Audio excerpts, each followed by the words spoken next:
Hello, thank you for listening. This is the near death experience of Victoria, and this experience occurred in autumn of 1955 and was documented on May 8th of 2017. Open quote. At the age of 5, I strayed away from home. Then I got caught in a thunderstorm and drenched. Soon after, I developed such a severe earache that I cried throughout a children's party. I remember having to lay my head down on a table on the afflicted side for comfort. I was taken home early, where I swiftly fell ill with double pneumonia. I was told later that penicillin had no effect on my illness. As I lay in bed, I suddenly saw my deceased grandmother appear at the foot of the bed. She was nodding and smiling comfortingly. I remember feeling surprised to see her because even at age 5, I knew that she had gone permanently to heaven. I am not sure of the time frame or order of events, but I remember floating up near the ceiling and looking down at a little figure lying motionless in bed. I saw my mother praying beside the bed.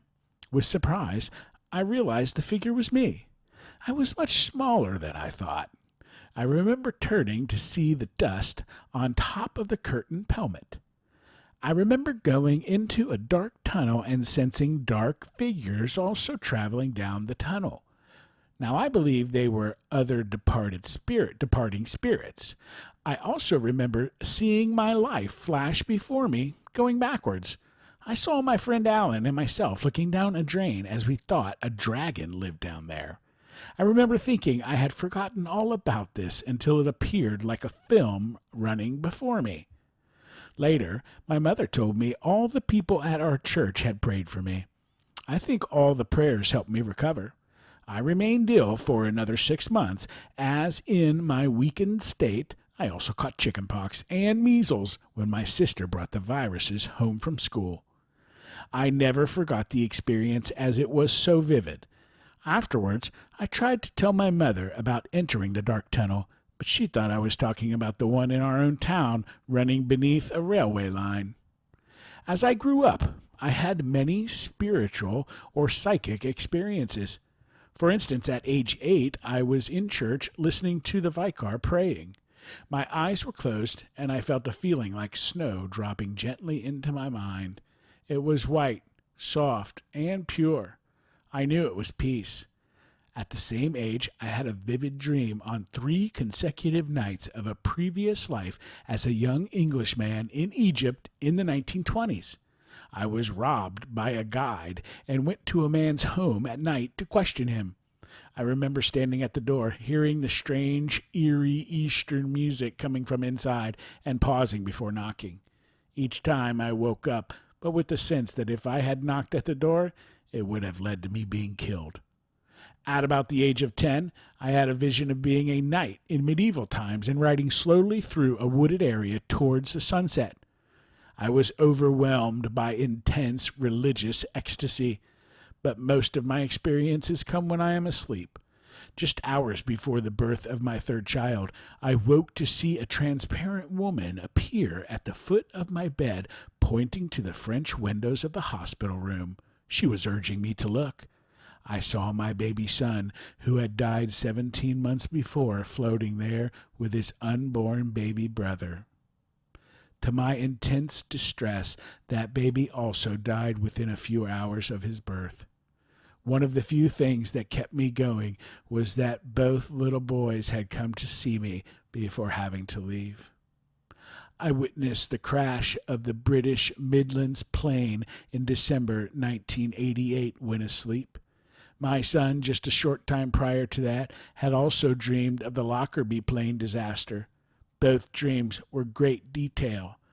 I dreamed twice that I met my father soon after he died in an accident. I saw him first in a confused state in a convalescence home. Then secondly, he was laughing at something amusing that had happened to me. Later, I dreamed he was driving me in his car while taking me to another dimension.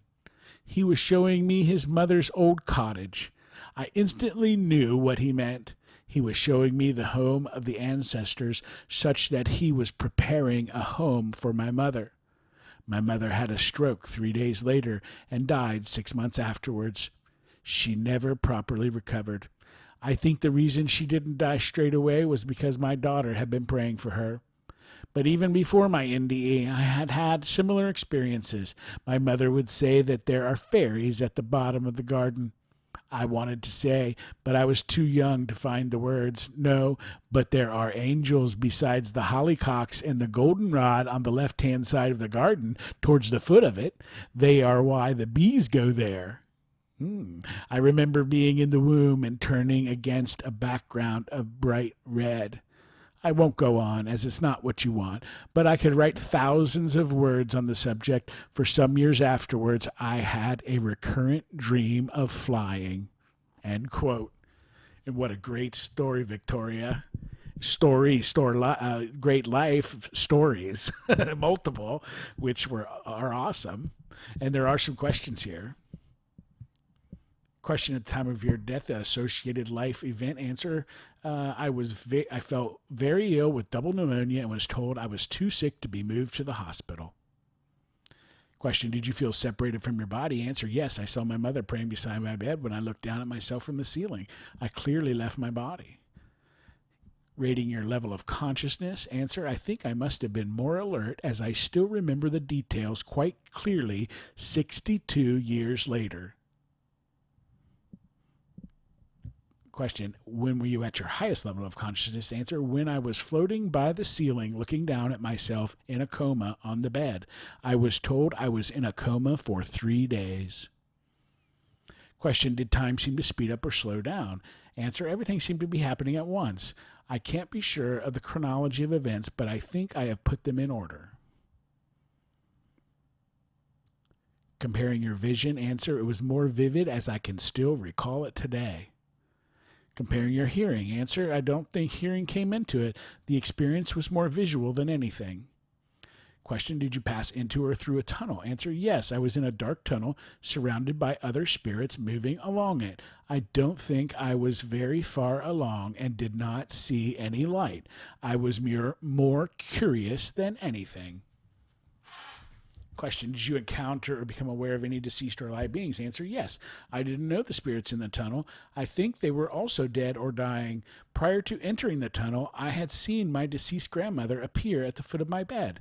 She was smiling and nodding reassuringly.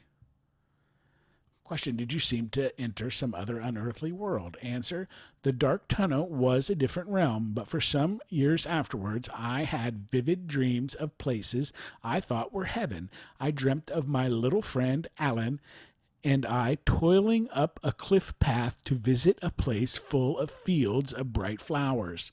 Another time of walking for miles across summer fields, smelling of new mown hay at sunset. Question: have your religious practices changed since your experience? Answer: uncertain. Yes, they deepened.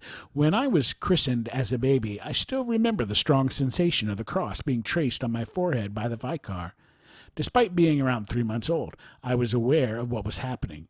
I continued to go to church with my parents from then on, so I assume I heard of God, Jesus, and angels, but I don't recall it.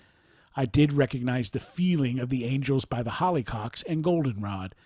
I would stand there for a long time, absorbing it to the point where my mother asked me what I was looking at. I have a very strong empathy with children and the animal world. Question: what is your religion now? Answer: other faiths, New Age. Question: did your experience include features consistent with your earthly belief? Answer: at age 5, I knew we went to heaven when we died, but I did not know we left our bodies and were able to float above them and then travel to another place. I did not know that we traveled down a tunnel to get there. I did not know we could meet deceased relatives or that we could see our lives as a film being unwound. Question: what life changes occurred in your life after your experience? Answer: unknown. I now often seem to understand in a flash what people are thinking or feeling and why they do or say things. Question: have your relationships changed specifically because of your experience? Answer: uncertain. Only uncertain because of my youth. I have tried to be a kinder, more helpful person than I might have otherwise been. Question: how accurately do you remember the experience in comparison to other life events that occurred around the same time? Answer: I remember it more accurately. I never forgot the experience, as nothing like it had happened before, and floating out of my body and looking down at it was amazing. Question: do you have any psychic, non-ordinary, or other special gifts after your experience that you did not have before the experience? Answer: yes. I have described some of the experiences earlier, but I went on to learn how to read tarot cards and then astrology, which I have practiced professionally. My much older sister and cousin had explained astrology to me when I was 5 before the NDE. As soon as I heard of it, I knew it was true. Similarly, when I was 14, I had reincarnation explained to me, and again, I knew it was true. I had not connected earlier dreams of past lives to an actual philosophy at that time. I also study the I Ching. My family did not encourage me in any of the above. Question: are there one or several parts of your experience that are especially meaningful or significant to you? Answer: floating out of my body and dreaming of flying for years afterwards was very meaningful, because I know now we can live when not inside the body. Question: have you ever shared this experience with others? Answer: yes. I tried to explain to my mother soon after, but she misunderstood. From time to time, I have raised it with various friends, but felt by their lack of reaction they did not believe me. Question: what do you believe about the reality of your experience shortly after it happened? Answer: experience was definitely real. I thought it was extremely interesting and thought about it a lot. And question: what do you believe about the reality of your experience now? Answer: experience was definitely real. At the age of 5, I was not capable of imagining the experience and had no prior information of such an event. I know it happened. Question: at any time in your life, has anything ever reproduced any part of the experience? Answer: yes. Soon after the death of the elder of my 2 sons, at 3 months old, I dreamed I saw him floating in the garden and received a message telepathically from him saying how he had not wanted to leave us. Then he visited me again with my about-to-be-born next son, who died the same day. A few times I have also been aware of both living and departed people visiting me. I can't see them, but I can feel them quite strongly, to the point on one occasion of feeling quite scared. This is when I am awake.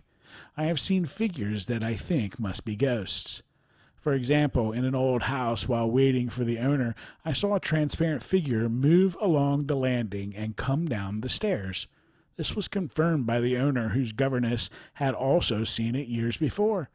I have had vivid dreams about departed pets. Question: is there anything else you would like to add about your experience? Answer: because I left my body, I feel that opened up something that allowed me to leave my body while asleep later. Once I traveled to the Lebanon while at the height of the fighting there. I also found myself floating above a trawler in the North Sea, but this was while meditating during yoga. As mentioned, I have dreamed of meeting deceased relatives and pets. And questioned and quotes, and what a wonderful story, Victoria. And just the stories of people are amazing. I'm sure you feel some of that too. And I thank you for listening. I hope you have a great day.